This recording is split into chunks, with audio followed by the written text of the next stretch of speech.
કેટલા લોકો બધાને પૈસા મળી ગયા છે, એટલું જે નાનેથી લઈ ઉપર સુધી બધાને મીડિયાએ વેચાઈ ગયા. તમને છે એવું કહું છું, ટોટલી મીડિયાએ વેચાઈ ગયું છે.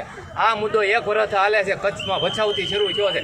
કોઈ મીડિયાએ કવરેજ આપ્યું, કોઈ આપ્યું નથી. બધાના ખિસ્સા ભરાઈ ગયા છે, કલેક્ટરનું ભરાઈ ગયું છે. બાકી 1985 નો નિયમ અત્યારે કેમ ઉપયોગ કરે? आप गांधीनगर गए कि नहीं गए? क्यों नहीं गए अभी तक?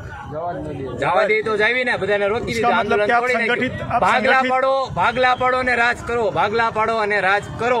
એ ગમે તે હોય, ખેડૂતોને અત્યારે ભાગલા પાડી દીધા એટલે આંદોલન તૂટી ગયું, બધાને પાછા મોકલી દે છે.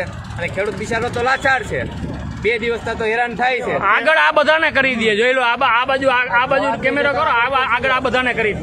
જવાજી કહું છું, ખેડૂત એક નહીં થાય ત્યાં સુધી જીત નહીં થાય. બધી રાજનીતિ, બધા પક્ષપાત મતભેદ મૂકી અને ખેડૂત એક થાય તો જીત છે. लीडर्स कहाँ गए जो લીડર્સે પૈસા લઈ લીધા, વાત પતી ગઈ. 2 અલગ અલગ, એક કામ પડ્યો ને કામ પડ્યો.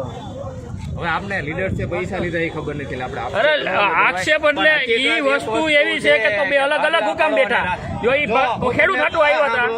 અત્યારે તમે મારી ભેગા હોય ને 5 જણા હોય ને, તો 5 આપણે એક હોય તો એકને ખરીદી લીધો હોય એટલે એવું શું કરે? વિરોધ કરે, પક્ષપાત કરે. તમે સમજ્યા કે ન સમજ્યા? ડખો કરાવે. એટલે આ બધું એ હાલે છે.